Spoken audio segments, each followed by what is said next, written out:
Hello and welcome to episode 179 of Daryl Show Your Work. All right, so in this episode, I will be simulating a post exploitation, what it looks like for an attacker to sabotage a Windows system and cause service disruption. And then I'll be putting on my blue team hat and showing ways that we can, not necessarily remediation, but ways in which we can implement some preventative controls in order to prevent this from happening in the future. But before I jump into that, I want to give a reminder to please check out INE's cybersecurity training and certifications that range from red team penetration testing to blue team incident response and everything in between that will equip you with the hands-on training that's high in demand with cybersecurity employers that you could be able to speak towards on a resume, on a interview within a skills portfolio. So please go to get.ine.com/Daryl, and when at the checkout, if you use promo code INF 100-Brooks Tech, you will receive a 10% discount on any purchases made, with the exception of virtual live trainings. All right, so that link will be in the that link and the promo code will be in the show notes below. And without any further ado, let's get started. All right, so the first thing that I'm going to do as the attacker is I'm going to disable that pesky public firewall, right? So that I could be able to, be able to do more things and without being to minimize detection, and not have some ports and whatever have you um, not accessible to me. All right. So this is an example of a living off the land attack where first I'm going to start out by using something that's already here on the computers, such as PowerShell, and then as an attacker, I've already escalated my privileges here to administrator privileges. So I am going to run PowerShell as an administrator, giving me access to the necessary commands that I would need to execute in order to disable the firewall. All right, so now that I'm in PowerShell, all right, the first thing to do in order to disable that public firewall, I am going to write the following command: set net firewall profile dash profile.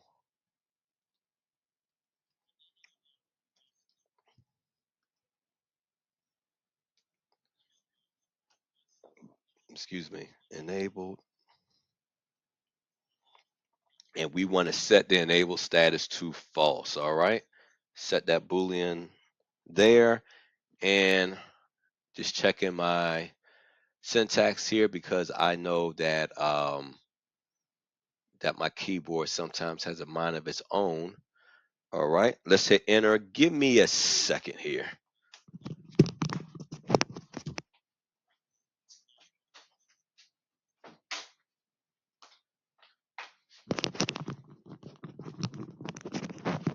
All right, looks like it didn't like that.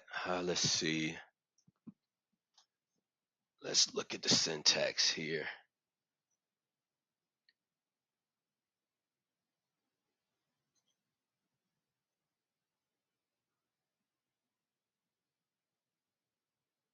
Ah, I see what I did. Okay.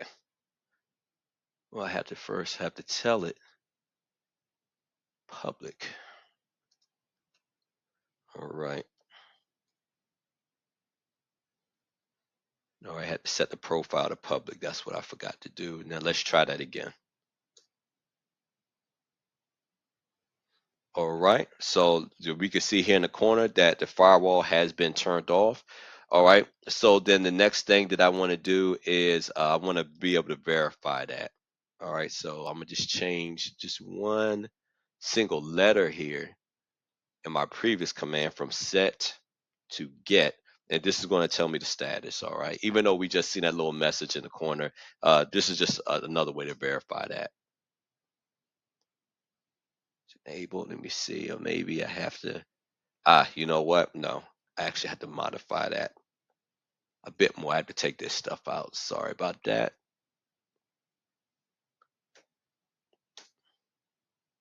There we go. All right.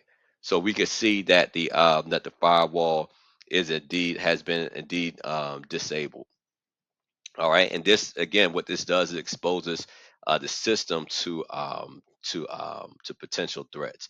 All right, the next thing that I want to do is I want to change the DNS configuration. So let's say that I wanted to reroute some of the network traffic from where it's trying to go to where I want it to go. All right, in order to do that, I need to view the current DNS settings. So I'm gonna say get DNS client server address. All right, and then interface, ah, interface alias.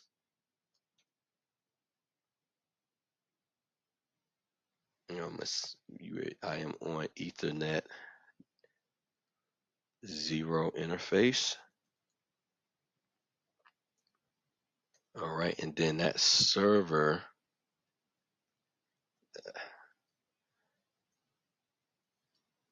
address. I'm gonna reroute this to Google's IP address. All right, so anyone who knows 8888 is synonymous with Google. Then I'm also say 8844.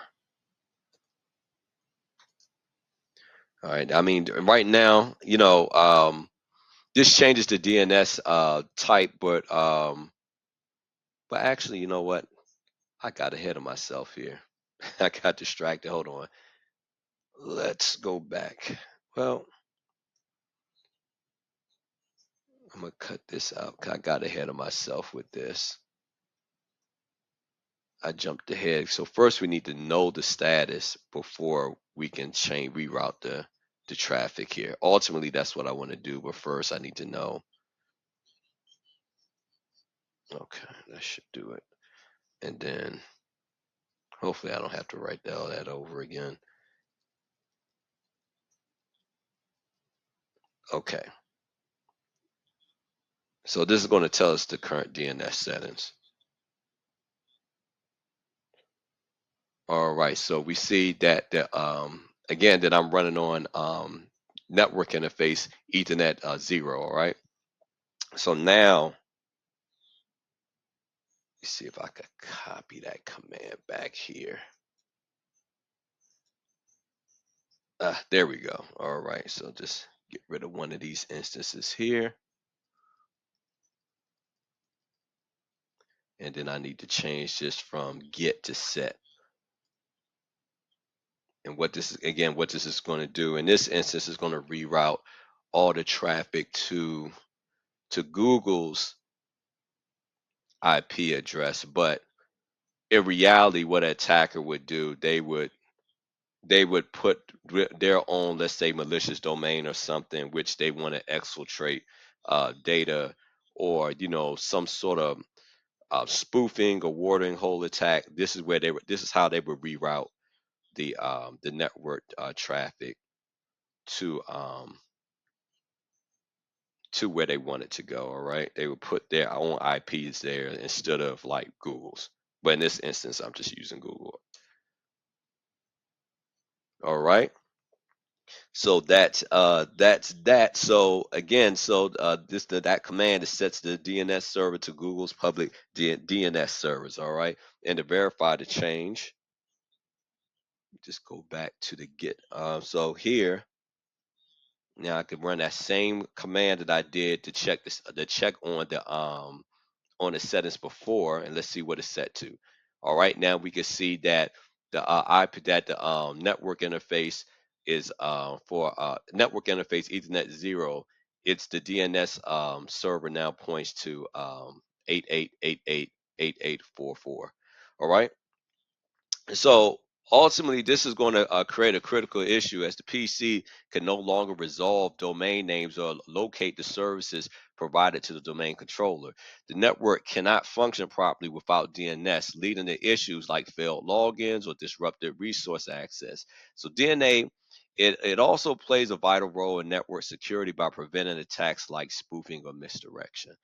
All right, so now that I've shown like what are some things that a an attacker can do, once they enter into your system.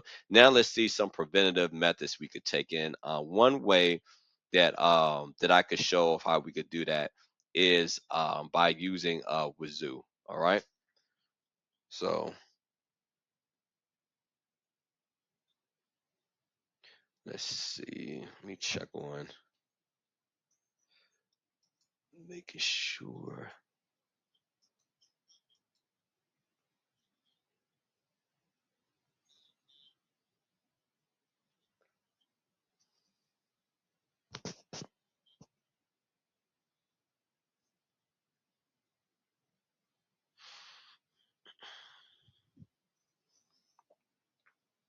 Okay, I had to wake it up. All right, so here, let's see.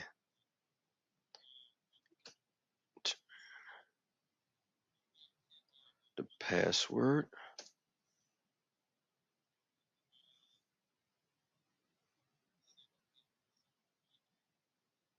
Not sure what that's about. All right. So I need to navigate to where on here, I'm gonna open up my browser. I need to navigate to where Wazuh is being hosted on the network. All right, so TTP.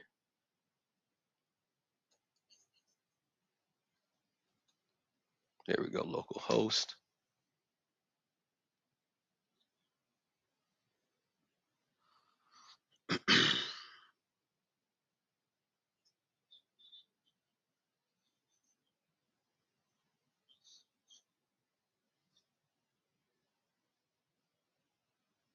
Let's restart. I'm not sure why it crashed on me. All right, let's try that again.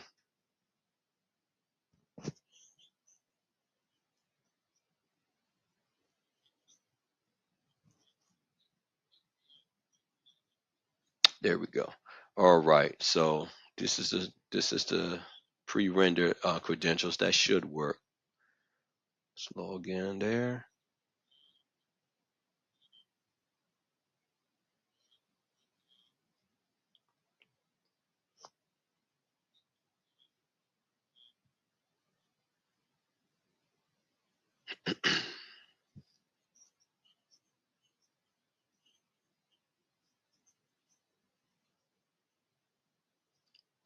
All right, so first thing that I'm going to do before trying to apply any sort of remediation here or any sort of preventative action, I want to check verify the logs here in Wazuh Manager and see what happens. All right, so I'm going to go to threat hunting.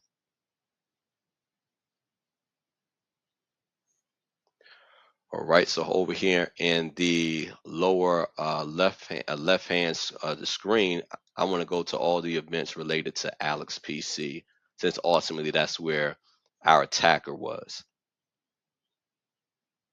And for some reason, Wazuh is running really slow today. All right, so now that I'm here, I'm going to go to events.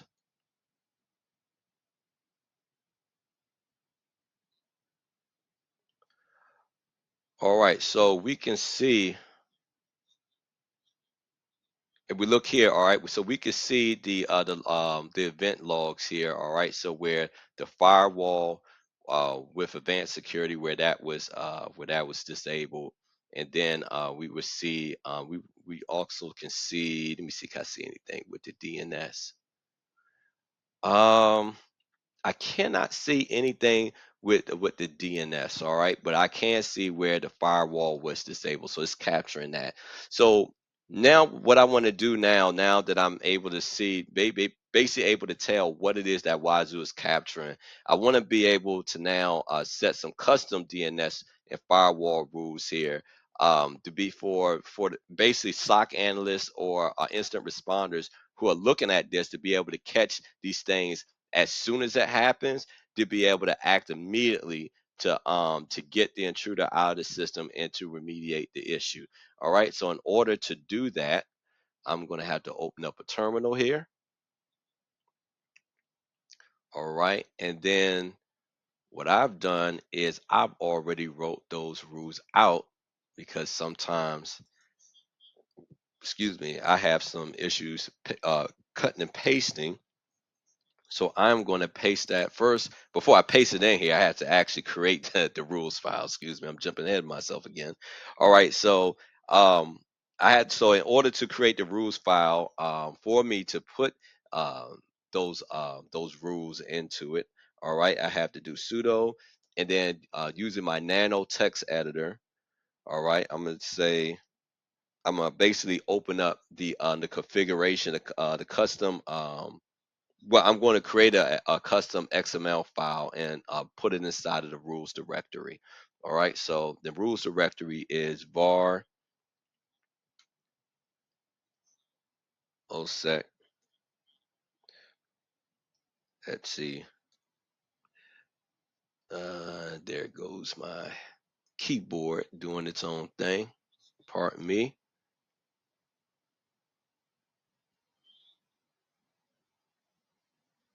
All right. Etsy rules,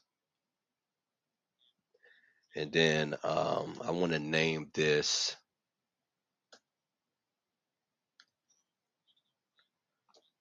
custom firewall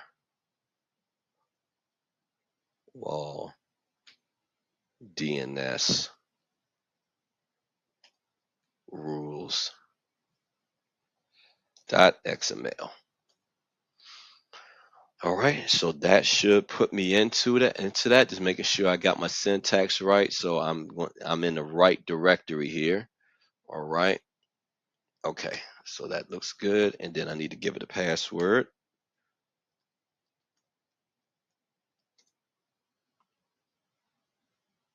No, no, you didn't like that. Let's see. I hope it's not my keyboard doing its own thing again. There we go. Okay. So let's paste this first rule in here that I copied. Okay, so what this first rule is going to do is going to detect the DNS changes that result in Alex PC being able to excuse me, it's going it's going to basically track the be able to detect the results within Alex PC not being able to connect to the domain controller, and ensuring that such events are flagged for immediate attention. All right. So I'm going to paste the second rule in here.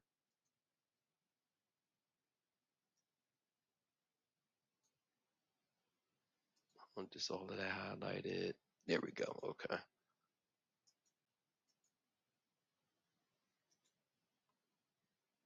Just paste that in there. All right. So this second rule. All right. So this rule's going to trigger a log entry specifically for when the public firewall is disabled, enabling precise monitoring for of this critical security change. All right. So I know it's already in there, but I'm gonna add my own custom rule in here for the firewall as well. All right, so everything looks like it's good to go. So I am going to Control X to exit, and then capital Y to save. All right, so it looks like I'm going to have to actually restart the Wazuh manager in order for this for these changes to apply and to persist. So that is located in well, in the same OSEC directory, but it's going to be in the bin folder, and then the actual manager file is called Wazuh. dash manager, and then I want to tell it to restart. All right, that should be good. Okay, I didn't like that. Let's see.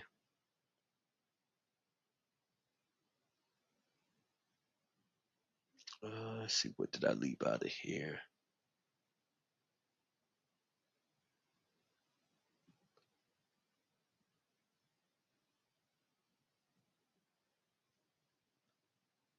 Ah, okay, I see what I did.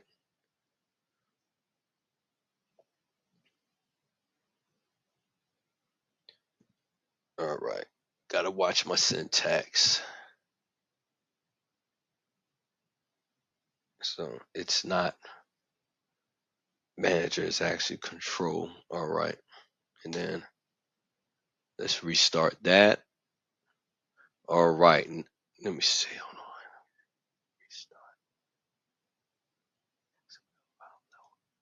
Okay, hold on. Okay, I'm gonna have to fix something in the file because it didn't like something I put in there as far as. All right.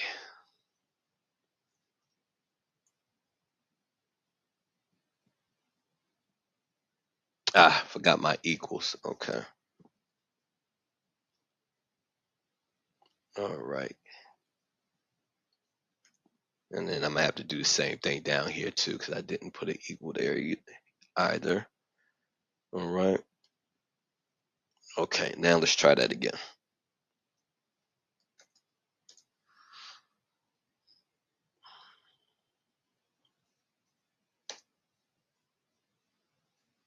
There we go.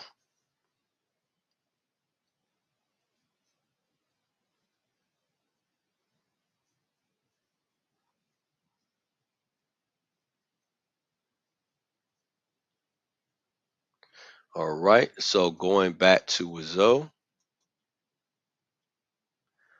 All right, let's refresh this.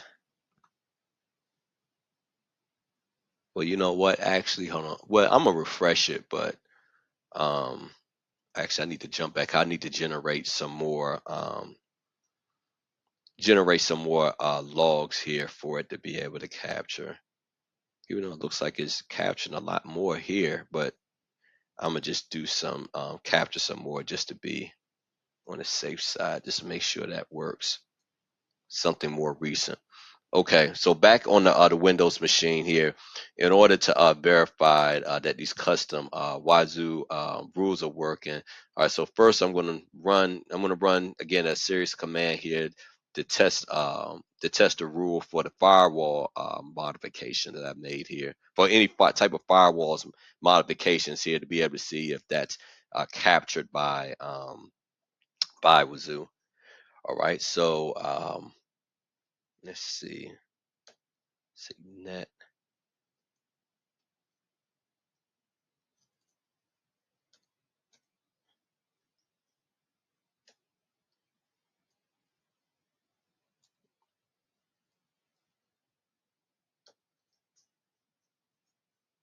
All right, so I'm going to stop the net log on server service.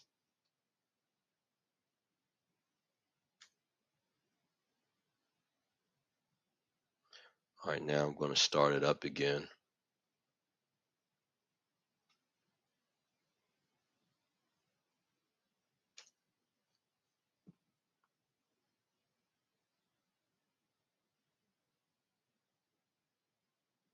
All right, now this time I am going to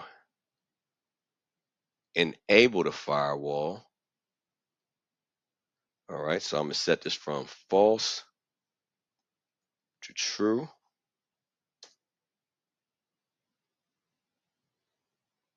Okay, what didn't it like?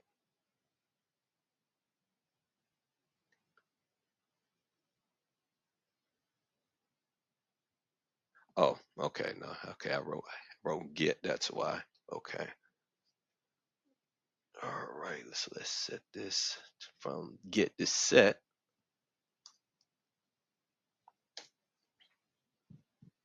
All right, now I'm going to turn it back off again.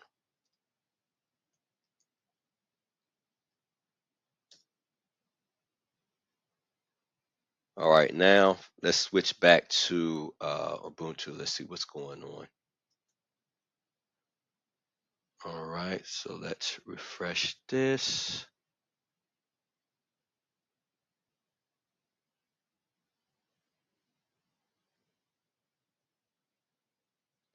All right, so we can see that the alerts are now working now. Those custom alerts, all right. So we can see where it says public firewall has been disabled, and then remember when I set the rule level to 12, we could see that rule level 12 here, all right. And then also when I turn that net log on a setting on and off, all right, we could see here that that rule is being picked up here.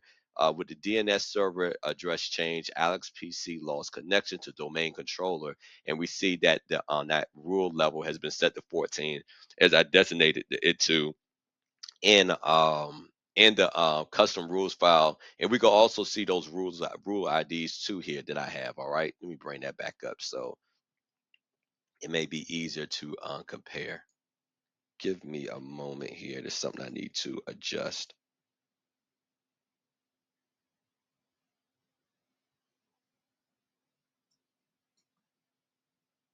All right.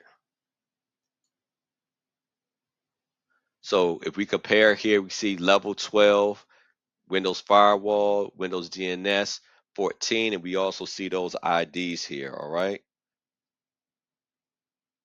See, hold on, I'm still checking something. Okay. Um, and that pretty much brings me to the end of this video, all right? So, um, so the thing that I want to leave everyone with is that system changes such as the disabling firewalls or alternating DNS settings indicate malicious activities or critical misconfigurations that threaten network functionality and security. So these actions can lead to vulnerabilities such as losing connectivity to the domain controller, like we've seen, disrupted authentication processes, and compromised access to vital resources. So by developing and implementing the custom detection rules in Wazuh, this process it enhances the ability to monitor and respond to critical events. So this capability it's essential for identifying threats in real time, generating precise alerts, and ensuring the timely mitigation to minimize downtime and protect the integrity of the enterprise systems. All right, so please like, um, subscribe, and share. Most importantly, show your work, and please check out INE. Take advantage of those discounts and equip yourself with those high in demand cybersecurity skills to help you get hired onto your next cybersecurity role. And until next time, take care of yourself and God bless.